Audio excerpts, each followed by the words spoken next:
നമസ്കാരം. കളിമേള സഞ്ചാരം 33ാമത്തെ ക്ലാസ്. ഇന്ന് ചുവന്ന താടി വേഷങ്ങളുടെ തെരനോക്കുമായി ബന്ധപ്പെട്ട് അതിൻ്റെ മേളവും അതിൻ്റെ അവതരണവുമായി ബന്ധപ്പെട്ട് ചിലത് പറയാൻ വിചാരിക്കുകയാണ്. പച്ച, കത്തി, താടി എന്നീ വിവിധ വേഷങ്ങളിൽ, ചുവന്ന താടി വേഷങ്ങളിൽ കഥകളിയുടെ മേളത്തിനും ദൃശ്യഭംഗിക്കും മാത്രമല്ല വളരെ ലളിതമായി ആസ്വദിക്കുന്ന അല്ലെങ്കിൽ ലളിതമായി ആസ്വദിക്കാൻ സാധിക്കുന്ന അവതരണ രീതിയും കഥകളിയെ, പുതിയ കഥകളി ആസ്വാദകനെ അരങ്ങിലേക്ക് അടുപ്പിക്കുന്ന ഒരു വിഭാഗം കൂടിയാണ് ഈ ചുവന്നതാടി വേഷങ്ങൾ. അതിൻ്റെ അവതരണത്തെക്കുറിച്ചല്ല, ഞാനതിൻ്റെ മേളത്തെക്കുറിച്ച് മാത്രം പറയാനാണ് പ്രധാനമായി വിചാരിക്കുന്നത്. ചുവന്നതാടി വേഷങ്ങളിൽ തന്നെ വിവിധ തരത്തിലുള്ള സ്വഭാവങ്ങൾ ഉള്ളവയുണ്ട്. ആ സ്വഭാവങ്ങൾ അതിൻ്റെ പദങ്ങളിൽ, അതിൻ്റെ ആട്ടങ്ങളിൽ, അതിൻ്റെ കലാശങ്ങളിൽ, അതിൻ്റെ വ്യത്യാസങ്ങളിൽ ഉണ്ടാവും. സ്വാഭാവികമായും അതിൻ്റെ തെരനോക്കിൽ ചെറിയ ചെറിയ മാറ്റങ്ങൾ അത് ഏറ്റവും സ്പഷ്ടമായി മനസ്സിലാക്കുന്നത് ഞങ്ങൾ ഈ അവതരിപ്പിക്കുന്ന കലാകാരന്മാർക്കാണ്. അത്ര കണ്ട് അതിനെക്കുറിച്ച് ധാരാളം പാണ്ഡിത്യവും അറിവുമുള്ള ആസ്വാദകർക്കും ചിലർക്കെങ്കിലും അതിനെക്കുറിച്ച് അറിവുണ്ടാവും. പറഞ്ഞു വരുന്നത്, തെരനോക്ക്, ചുവന്നതാടി തെരനോക്ക് എന്ന് പറഞ്ഞാൽ എല്ലാ ചുവന്നതാടി വേഷങ്ങളുടെയും തെരനോക്ക് പൊതുവിൽ ഒരേപോലെയാണ്. പക്ഷെ അതിൻ്റെ അത് ചൊല്ലിയാട്ടം ആയി ചെയ്യുമ്പോൾ അല്ലെങ്കിൽ വേഷമില്ലാതെ ചെയ്യുമ്പോൾ ചുവന്നതാടി തെരനോക്കേത് അല്ലെങ്കിൽ കരിയുടെ തെരനോക്കേത് എന്നുള്ളത് പക്ഷേ സൂക്ഷ്മമായി നിരീക്ഷിച്ചാൽ മാത്രമേ മനസ്സിലാക്കാൻ സാധിക്കൂ. അത്തരത്തിലാണ് അതിൻ്റെ അവതരണങ്ങളുടെ സാമ്യത ഉള്ളത്. പക്ഷെ അലർച്ചയിലൂടെ മനസ്സിലാക്കാൻ സാധിച്ചു എന്ന് വരാം. ഈ അലർച്ചയും, കരിവേഷങ്ങളുടെ അലർച്ചയും താടിവേഷങ്ങളുടെ അലർച്ചയും വ്യത്യാസമുണ്ട്. അപ്പോൾ അതുകൊണ്ട് ആ ശബ്ദത്തിലുള്ള വ്യത്യാസം കൊണ്ട് ചുവന്നതാടി വേഷമാണോ അല്ലെങ്കിൽ കരിവേഷമാണോ എന്ന് ചൊല്ലിയാടുമ്പോൾ അലറുന്നുണ്ട് എങ്കിൽ മനസ്സിലാക്കാം. അതിലപ്പുറം അതിനെക്കുറിച്ച് അത്ര പെട്ടെന്ന് സാധ്യത. പിന്നെ അതിൻ്റെ അവതരണത്തിൻ്റെ അവസാന ഘട്ടത്തിൽ, അതായത് തെരനോക്ക് എന്നുള്ള അതിൻ്റെ തെരനോക്ക് കഴിഞ്ഞ് തിരശ്ശീല പൊക്കി വീണ്ടും വന്ന് നോക്കുന്നതുണ്ട്. അതിൽ ഈ ഭഗൻ, ബാലി, വീരഭദ്രൻ തുടങ്ങിയിട്ടുള്ള വേഷങ്ങൾക്കാണ് ഈ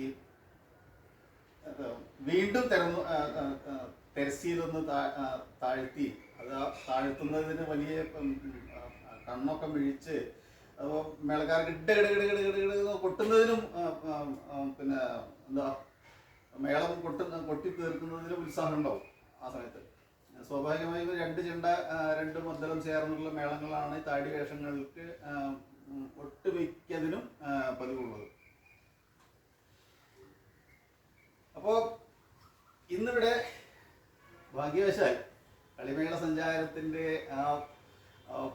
എന്താ ഞാൻ ഉദ്ദേശിച്ച അതിൻ്റെ സാർത്ഥകത്തിലേക്ക് എത്തുന്ന ഒരു ദിവസം കൂടിയാണ് ഇന്ന്. അതായത് കളിയും മേളവും ചേർന്ന് അതിനെ കാണിക്കാൻ പറ്റുക, അല്ലെങ്കിൽ കൊട്ടിക്കേൾപ്പിക്കാൻ പറ്റുക, അതിനെക്കുറിച്ച് ചെറിയതായി ഒന്ന് പറയാൻ സാധിക്കുക, അതെല്ലാം ചേർന്ന ഒരു ഈ വിശദീകരണമാണ് ഇന്ന് ഇവിടെ നൽകാൻ വിചാരിക്കുന്നത്.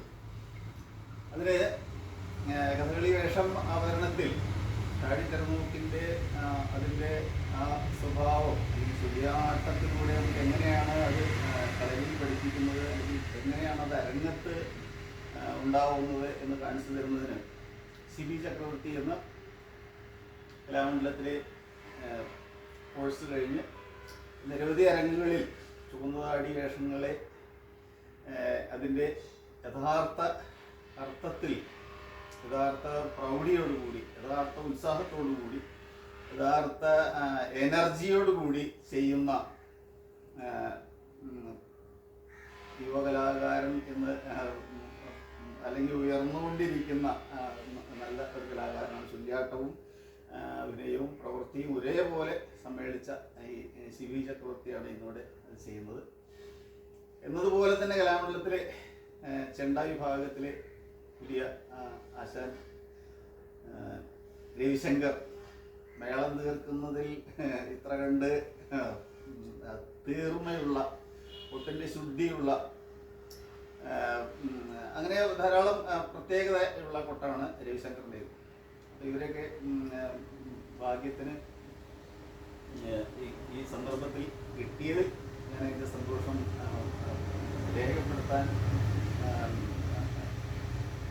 രേഖപ്പെടുത്തുന്നു. ഈ ചുവന്നതാടി തെരനോക്കിൻ്റെ അവതരണത്തെക്കുറിച്ച് അല്ലെങ്കിൽ അവതരണം കാണിക്കുന്നതിന് വേണ്ടി CB ചക്രവർത്തിയെ ക്ഷണിക്കുന്നു. ചുവന്നതാടി വേഷങ്ങളിൽ ഒട്ടനവധി വേഷങ്ങളുണ്ട്. അത് ബാലി, സുഗ്രീവൻ, തൃകർത്തൻ, വിഭൃതു, ജരാസന്ധൻ, കാലകേയൻ ഒക്കെ തുടങ്ങി ഉപകീചകൻ, വലിയ നരകാസുരൻ തുടങ്ങിയിട്ടുള്ള വിവിധ കഥാപാത്രങ്ങളുണ്ട്. അപ്പോൾ സ്വാഭാവികമായും ഒരു തെരനോക്ക് നമ്മൾ ചെയ്യുമ്പോൾ, വേഷത്തോടു കൂടി ചെയ്യുമ്പോൾ, വേഷത്തിൻ്റെ ചില കെട്ടും ചുറ്റിച്ചാമരവും വയ്ക്കുമ്പോഴാണ് നമുക്ക് അതിൻ്റെ ഒരു ശക്തി ഉണ്ടാവുന്നത്. ഒപ്പം താൻ ഭഗനാണ്, താൻ ബാലിയാണ്, താൻ നരകാസുരനാണ് എന്ന് കഥ നിശ്ചയിച്ച് അദ്ദേഹത്തെ ക്ഷണിക്കുക, അല്ലെങ്കിൽ ലിസ്റ്റ് പേര് കാണുന്നതോടുകൂടി അല്ലെങ്കിൽ തേക്കുന്നതോടുകൂടി എന്നൊക്കെയാണ് ആ കഥാപാത്രത്തിൻ്റെ സ്വഭാവം കൃത്യമായി ഉള്ളിലേക്ക് വരികയും അത് അവതരണത്തിൽ കാണിക്കുകയും ചെയ്യുന്നു. പൊതുവിൽ എല്ലാ താടിവേഷങ്ങൾക്കും ചെയ്യാവുന്ന ഒരു മാർഗം എന്ന നിലയ്ക്കാണ് ചൊല്ലിയാട്ടത്തെ നമ്മൾ കാണേണ്ടത്. അത് നേരത്തെ പറഞ്ഞതുപോലെ ചില വേഷങ്ങൾക്ക് 2-3 വേഷങ്ങൾക്ക് ഈ അവസാനത്തെ കാണിക്കുന്നുണ്ട്. അതെല്ലാ വേഷങ്ങൾക്കും ഇല്ല എന്നതും മനസ്സിലാക്കേണ്ടതാണ്. അത് അതിൻ്റെ അവസാനത്തെ ആ ഘട്ടത്തിൽ മനസ്സിലാവുന്നത് എന്താണായിരുന്നു ഇതിൻ്റെ പ്രത്യേകതയായിരുന്നു. എങ്ങനെയും ആ തെരനോക്കിലേക്ക് നമുക്ക് പ്രവേശിക്കാം. തെരനോക്കിൻ്റെ മേളവും അതിൻ്റെ അവതരണവും CB ചക്രവർത്തി. ഇതിൻ്റെ രാഗം പാടുന്നത് വളരെ കാൽമുറിയിട്ടാണ്. രാഗം പാടുന്നതും ഒക്കെ നമ്മൾ നേരത്തെ പറയുകയുണ്ടായി.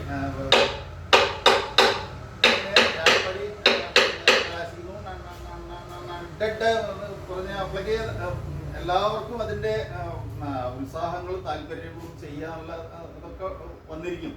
അത് കഴിഞ്ഞ് ശ്ലോകം ചെല്ലും. ആ ശ്ലോകത്തിൻ്റെ ഇടയ്ക്ക് ഈ കഥാപാത്രത്തിൻ്റെ നാമം ഉച്ചരിക്കുമ്പോൾ അതിൻ്റെ ശബ്ദം ഉണ്ടാവും, അലർച്ചയുണ്ടാവും. അത് കഴിഞ്ഞ് പിന്നെ അലർച്ച ചവിട്ടലും നിന്ന് അലർച്ചയും ഒപ്പം വരിക.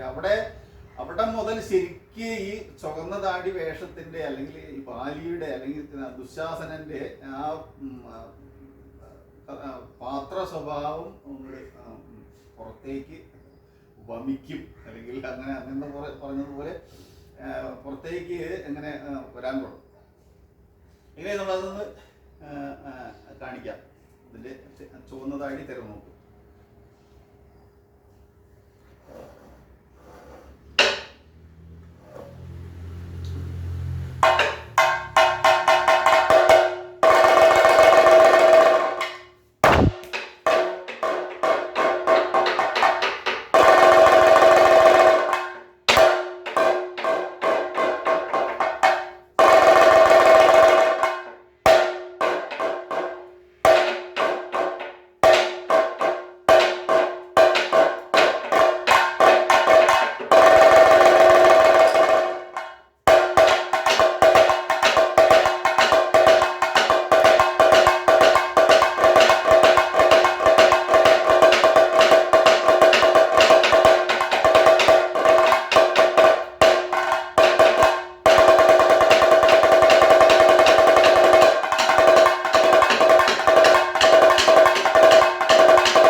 തിരനോക്ക്. ഇതിൽ നേരത്തെ ആ ഒന്ന് തിരശ്ശീലയ്ക്കപ്പുറം ഒന്നുകൂടി വീണ്ടും നോക്കുന്നതാണ് നേരത്തെ പറഞ്ഞ ചില വേഷങ്ങൾക്ക് മാത്രമേ ഉള്ളൂ എന്ന് പറഞ്ഞത്. ഇതില് മേളത്തിന്റെ കാര്യത്തിൽ കാലം മുറുകിയ തിരനോക്കാണ് സ്വാഭാവികമായും ചുവന്ന താടി വേഷങ്ങൾക്കുള്ളത്. ഈ കാലം മുറുകുന്നതിന് തന്നെ വേഷങ്ങളുടെ നിലയും അത് അവരുടെ സ്വഭാവവും ഒക്കെ അനുസരിച്ച് ചില കഥാപാത്രങ്ങൾക്ക് കാലത്തെ ഒന്ന് കീഴ്പോയിട്ട് പോകുന്ന അതിന് നില ഉയർത്തുന്ന സ്വഭാവമുണ്ട്. അത് ജരാസന്ധൻ, കലി, അത്ര തുടങ്ങിയില്ല, ബാലി തുടങ്ങിയിട്ടുള്ള വേഷങ്ങളെ ഒന്ന് കാലം വല്ലാതെ മുറുകാതെ ചെയ്യുന്ന സ്വഭാവമുണ്ട്. ഇത് 3/4 ഈ ചുവന്ന താടി വേഷങ്ങളുള്ളത്. നമ്മൾ ഇതിനു മുമ്പേ സംസാരിച്ചതുപോലെ തന്നെ 4 വിശദമായി കൊട്ടുന്നതുമുണ്ട്, 4 ചെറിയ തിരശ്ശീല വിട്ട് കൊട്ടുന്നതുണ്ട്, 4 സമ്പൂർണമായി എടുക്കുന്നതിന് കൊട്ടുന്നതുണ്ട്, പിന്നെ 4 അവസാനം ഈ തിരശ്ശീല താഴ്ത്തുന്ന അതിനുണ്ട്. അങ്ങനെ 3 ഘട്ടങ്ങളിൽ ഈ 4 3 തരത്തിൽ കൊട്ടി മേളം ഉണ്ടാക്കുന്നുണ്ട്. എന്നതുപോലെ ഇരട്ടിവട്ടത്തിനെ കുറിച്ച് പറയുണ്ടായി. ഇരട്ടിവട്ടം 2 സന്ദർഭങ്ങളിൽ ഇരട്ടിവട്ടം വരുന്നുണ്ട്. അത് 2 ചെണ്ടയും 2 മദ്ദളവും ചേർന്ന് കൊട്ടുമ്പോൾ ഒരു തരത്തിലുള്ള ഒരു സൗഹൃദ മത്സരം പോലെ ആ ഇരട്ടിവട്ടത്തെ നമ്മൾ കൊട്ടി ഈ തിരനോക്കിനെ മേളം തീർക്കുന്നതുണ്ട്. എന്നതുപോലെ അഡ്ഡഗതിരികൾ തീർക്കണം തരകാം എന്ന് കൊട്ടുന്ന അഡ്ഡഡക്കണം വടക്കൻ ചിട്ടയിൽ അത് അഡ്ഡഗതിരികൾ തീർക്കണം തരകാം, നഗടുകതിരികൾ തീർക്കണം തരകാം, അഡ്ഡതരക്കണം, നഗടുതരക്കണം, നഗടുതര എന്ന 2 വലുതും 4 ചെറുതുമായിട്ടുള്ള 2 സമയത്ത് കൊട്ടുന്നതുണ്ട്. തെക്കൻ ചിട്ടയിൽ ഇത് വലിയ 4 എണ്ണവും ചെറിയത് 4 എണ്ണവുമായിട്ടാണ് കൊട്ടുന്നത് മാത്രം. എങ്ങനെയും ഈ ഇത്തരം കൂടുതലുള്ളത് ഈ 3 തവണ ഇരട്ടി 4 കൂട്ടുന്നത്, 2 തവണ ഇരട്ടിവട്ടം കൂട്ടുന്നത്, 2 തവണ അഡ്ഡഡക്കണം കൂട്ടുന്നത്. പിന്നെ ഇതിൽ വേണ്ടത് സാധകവും അമരവുമാണ്. മിതമായ അല്ലെങ്കിൽ ഒരു പരിധിയിലപ്പുറം സാധകം വേണ്ടതാണ്. എന്നതുപോലെ നേർകോലിന് അമരവും വേണ്ടതാണ്.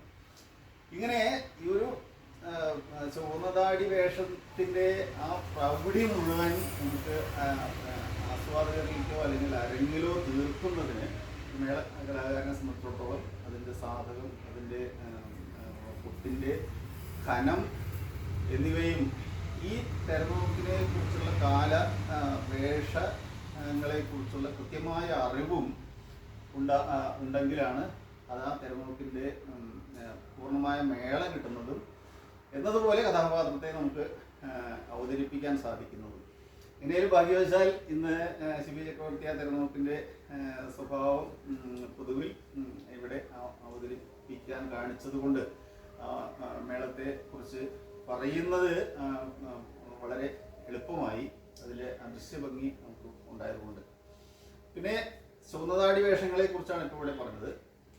കരിവേഷങ്ങൾക്കും ഇതേ തിരനോക്ക് തന്നെ ആണ് എടുക്കുന്നത്. അലർച്ചയുടെ ശബ്ദത്തിൽ മാത്രമാണ് വ്യത്യാസമുള്ളത്. അത് ഈ വേഷക്കാർക്ക് കിട്ടുന്ന അല്ലെങ്കിൽ അവരുടെ ഒരു അപൂർവ സിദ്ധിയായിട്ടോ അല്ലെങ്കിൽ അവർ നിരന്തരമുള്ള പരിചയം കൊണ്ടോ സാധിക്കുന്നതാണ്. ഒരു ചുവന്നതാടി വേഷത്തിന്റെ ഒരു അലർച്ച ചെയ്യുന്ന അതേ കലാകാരന്മാർ തന്നെയാണ് ഈ കരിവേഷത്തെ ചെയ്യുന്നത്. ആ കരിവേഷത്തിന്റെ ദീർഘനേരം ഉച്ചത്തിൽ ശബ്ദവ്യത്യാസത്തോടു കൂടി അലറാൻ സാധിക്കുക എന്നത് അവരുടെ പരിചയത്തിൻ്റെയോ അല്ലെങ്കിൽ ആ കലയോട് ചെയ്യുന്ന അതിൻ്റെയൊക്കെ ഒരു അർപ്പണത്തിൻ്റെ ആണ് കാണുന്നത്. എങ്ങനെയും പിന്നെ ഇതേ സ്വഭാവം തന്നെയാണ് കാട്ടാളിൻ്റെ തിരനോക്കുള്ളത്. ഈ ആളേതത്തിലോ അല്ലെങ്കിൽ കിരാതത്തിലോ കാട്ടാളിൻ്റെ തിരനോക്കും ഇതേ സ്വഭാവത്തിൽ തന്നെ. പക്ഷെ കാലത്തിലെ ലേശം താഴ്ത്തി കൊണ്ടുവരും. കരിവേഷങ്ങൾക്കാണെങ്കിൽ അല്പം ഉയർത്തി കൊണ്ടുവരികയും ചെയ്യും. അപ്പം ഇങ്ങനെ ചുവന്നതാടി താടി തിരനോക്കുകൾ പൊതുവിൽ താടി തിരനോക്കുകൾ പറയുമെങ്കിലും ചുവന്നതാടി വേഷങ്ങളിൽ തന്നെ രണ്ട് തരത്തിലെ നമ്മളതിന് വിഭജിക്കാവുന്നതാണ്. പിന്നെ കരിവേഷങ്ങളെ കാലത്തെ ഉയർത്തി ആ കരിവേഷത്തിൻ്റെ ക്രൗര്യത്തെ കാണിക്കാൻ കാലത്തെ ഉയർത്തും. അതിൻ്റെ മിതമായ കാലത്തിൽ ഈ കാട്ടാളന്റെ വേഷങ്ങളെ തെരനോക്കുകളെ കൊണ്ടുവന്ന് അവരുടെ സ്വഭാവത്തെയും സ്ഥിരീകരിക്കുന്നത്. ഇങ്ങനെയാണ് ചുവന്നതാടി